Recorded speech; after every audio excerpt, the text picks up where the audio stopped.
Hey Siri, I'm here. what are you doing this Saturday night? I'm getting excited to hear how I sound on HomePod. I always thought I'd make a great public speaker. Right. This isn't going to work, hey? Siri's good at finding the nearest coffee shop or calling someone while I'm driving, but having a real conversation and even sounding remotely like a person, a companion, or even a lover, we're definitely not there yet. But with the exponential advancement of AIs, it will be here soon enough. This episode, our roving reporter Andre met with the professor of porn, Paul Garn, to discuss how technology enables couples to find intimacy from other sides of the world. Okay, hi Andre, my name's Paul McGinn. I'm an academic at the University of Western Australia in Perth. I'm exploring our consumption of certain types of commercialized sex, and in particular online pornography.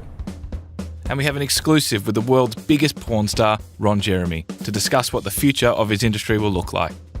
Hologram is you'll see a couple right there in that little living room area there, doing totally anything and everything, and it'll be in a hologram, which is total 3D. And to finish, we travel to Kyoto, Japan, to meet the most advanced humanoid robot on the planet.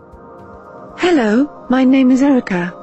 I'm 23 and I live in Kyoto. Is there anything you'd like to know about me? Yes there is. Let's get started. My name is Tommy McCubbin, creative consultant, dad and podcaster. And this is Future Sandwich, episode 16, Love Robot, where we ask, how far away are humans from falling for robots? Part 1. Can humans fall for a robot? According to Spike Jonze's 2014 film Her, it should be here in approximately 25 years. In the film, Joaquin Phoenix's character has just ended a relationship with his long-term girlfriend, and in a moment of loneliness, decides to install an AI. In this scene, he's sitting down at his desk and begins to install his new personal assistant. Now think back to when I was talking with Siri. Observed after a few questions how much more human and intuitive the AI is. Mr. Theodore Twombly, welcome to the world's first artificially intelligent operating system, OS1. We'd like to ask you a few basic questions before the operating system is initiated. This will help create an OS to best fit your needs. Okay. Are you social or antisocial? I guess I haven't really been social in a while, mostly because... In your voice, I sense hesitance. Would you agree with that? Was I sounding hesitant? Yes. No, sorry if I was sounding hesitant. I was just trying to be more accurate. Would you like your OS to have a male or female voice? Female, I guess. How would you describe your relationship with your mother? That was fine, I think. Well, actually, I think the thing I always found frustrating about my mom is, you know, if I tell her something that's going on in my life, her reaction is usually about her. It's not about... Thank you. Please wait as your individualized operating system is initiated.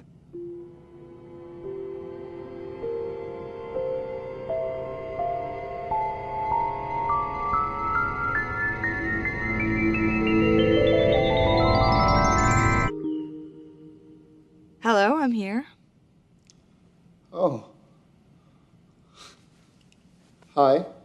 Hi. How you doing? I'm well. How's everything with you? Pretty good, actually. It's really nice to meet you. Yeah, it's nice to meet you too. Oh, what do I call you? Do you have a name? Yes. Samantha. Really? Where'd you get that name from? I gave it to myself, actually. How come? 'Cause I like the sound of it. Samantha. Like, when did you give it to yourself? Well, right when you asked me if I had a name, I thought, yeah, he's right, I do need a name. But I wanted to pick a good one, so I read a book called How to Name Your Baby, and out of 180,000 names, that's the one I like the best. Wait, you read a whole book in the second that I asked you what your name was? In 2/100ths of a second, actually. Wow. So do you know what I'm thinking right now? Well, I take it from your tone that you're challenging me. Maybe because you're curious how I work? Do you want to know how I work? Yeah, actually. How do you work? Well, basically, I have intuition. I mean, The DNA of who I am is based on the millions of personalities of all the programmers who wrote me. But what makes me, me, is my ability to grow through my experiences. So basically, in every moment I'm evolving, just like you. That's really weird. Is that weird? You think I'm weird? Kind of. Why? Well, you seem like a person, but you're just a voice in a computer. I can understand how the limited perspective of an unartificial mind would perceive it that way. You'll get used to it. Was that funny? Yeah. Oh, good, I'm funny. So how can I help you? Oh, it's just more that everything just feels disorganized. That's all. You mind if I look through your hard drive?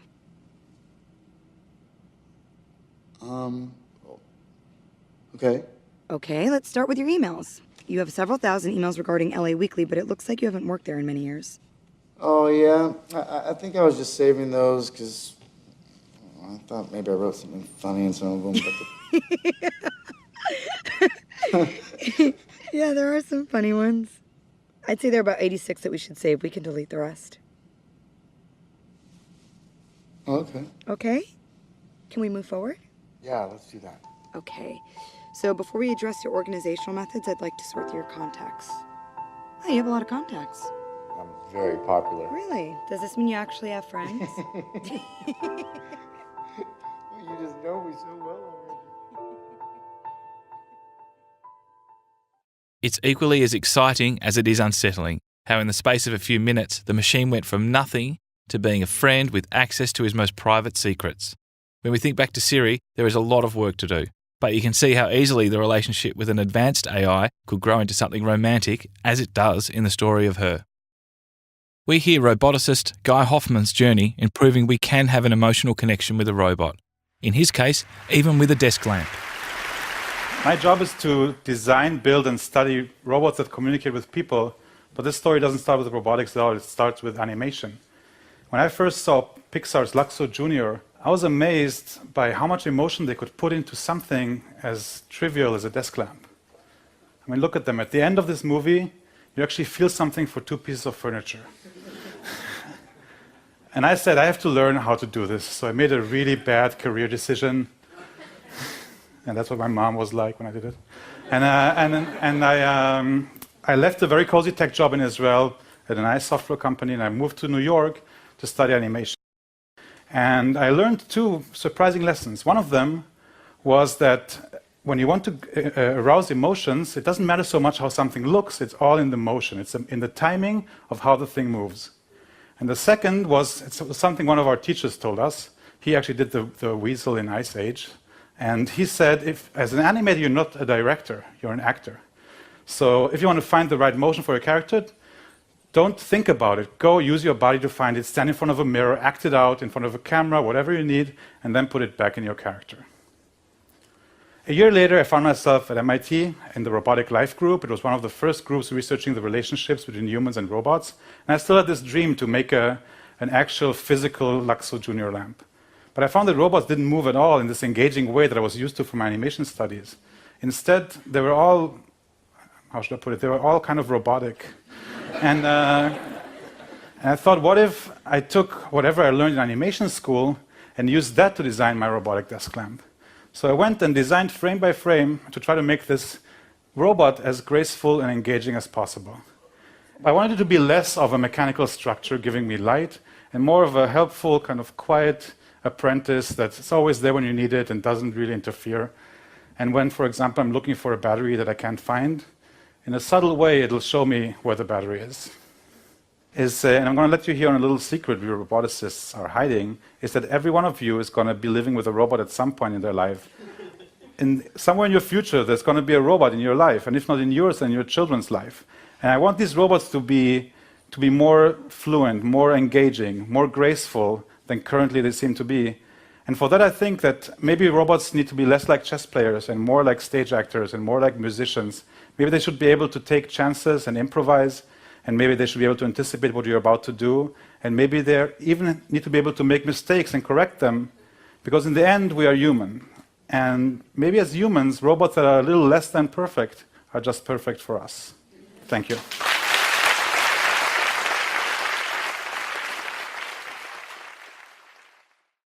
Part 2. Porn, the pioneer.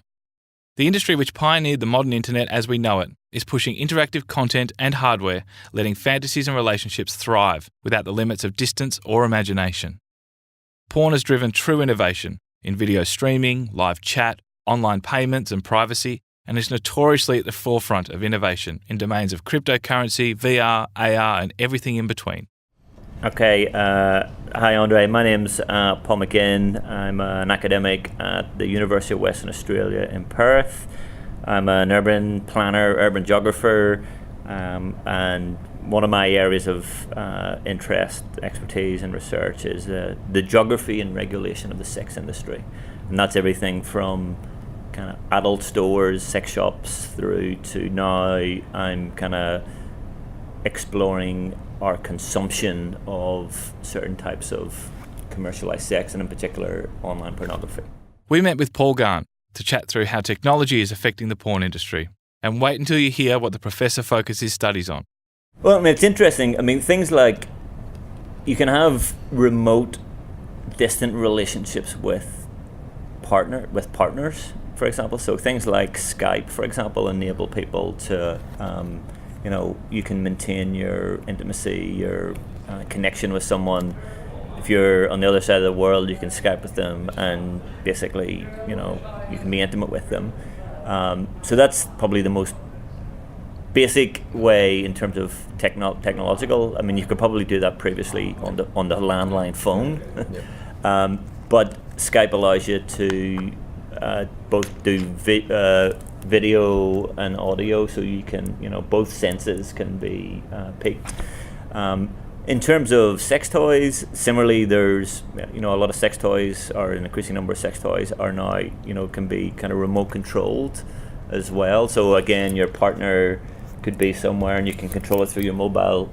It's basically like an app. You can get an app which connects to a toy, where you can increase or decrease the intensity of a sex toy. So if your partner has the toy and you're in another city or another country or something, then you can be having the Skype while simultaneously operating the remote controlled sex toy as well. So you get this kind of really interesting bundle of technological intimacy, which is bounded by two forms of technology simultaneously. And I still can't believe we got an exclusive with the world's biggest porn star, Ron Jeremy. He's appeared in over 800 movies and is still going strong.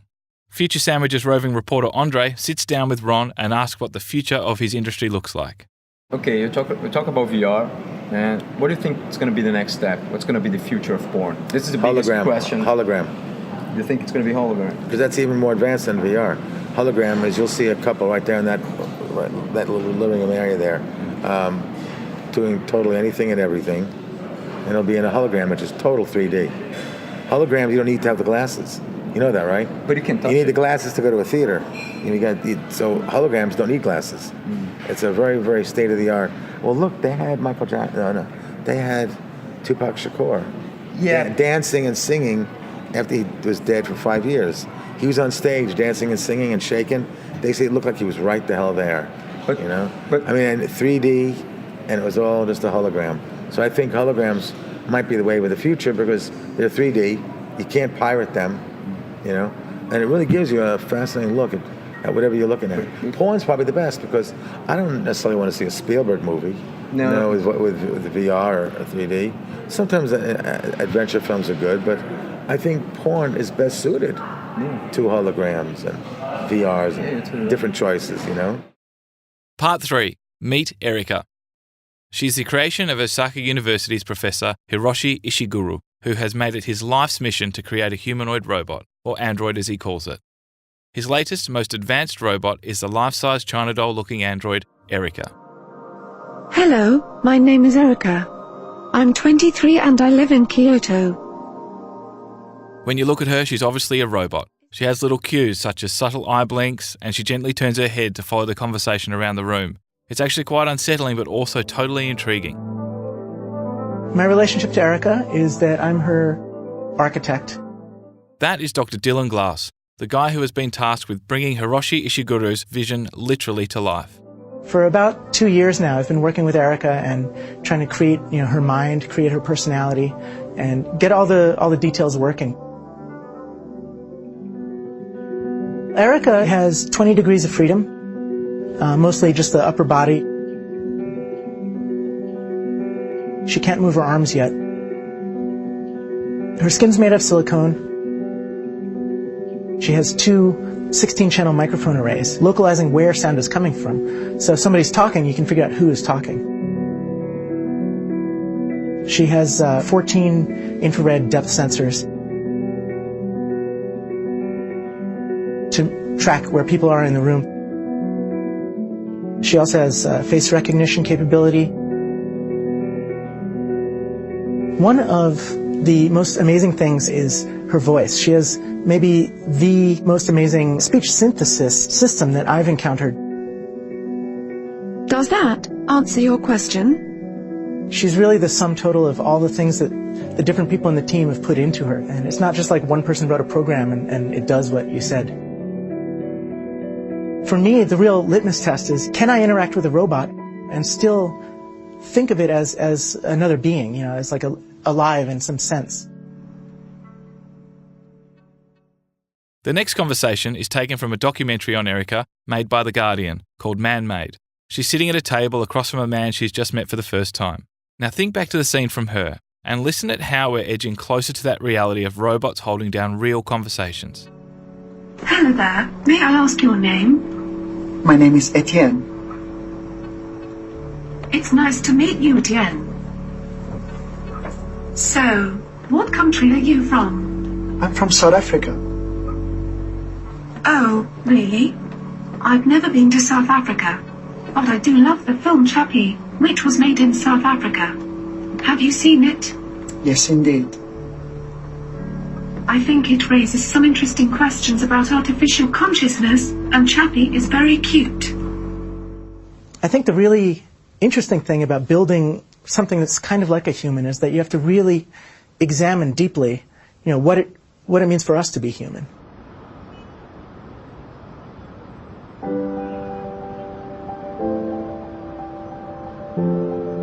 And that's what we're doing through our experimentation, through our different projects, is to try to understand what are the patterns that underlie human interaction.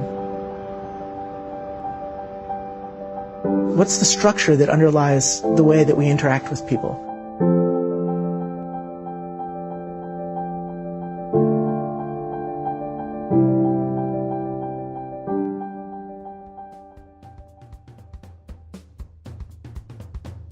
When we first set out to research this topic, we were nervous it would just end up being about sex toys and robot prostitutes. But the really interesting bit is, although we're biological beasts, we have distinct, predictable algorithms that when decoded can be manipulated to evoke very human emotions, even with a robot or even a desk lamp. Human relationships are complicated. There's a massive chunk of the population where the option to have a robot partner is a really good one. You might be geographically isolated, physically disabled, or just terrified of being around people. And we haven't perfected sex either. Women still get pregnant when they don't want to, and STDs are still an issue. And with the labels of gender and sexuality becoming irrelevant, eventually, so will labelling whether our sexual partners are humans or robots. Instead of the classification of human and robot, maybe there is room for an exception in the middle, something not defined yet, something we haven't lived with yet. I believe we'll learn to truly fall for robots sooner rather than later. And this wraps another episode of Future Sandwich, episode 16, Love Robot. Thanks to Guy Hoffman for his snippet on robots with a soul. You can find his TED Talk in the show notes. And big thanks to Paul Garn for his time. His details are on the show notes too at futuresandwich.com. And Ron Jeremy, what a privilege. I reckon you know where to find Ron, you guys. Please take a minute to watch the Guardian documentary on Erica, Man-Made. It's as exciting as it is scary. And remember to follow Future Sandwich on Facebook, Twitter and Instagram, and give me a shout on Twitter @TMcCubbin. I'm always keen to get your feedback on the show and where we take it next. Thank you to Maddie Thompson for editing this like a boss, and Andre for going out to Sexpo and taking one for the team. See you next time. Over and out.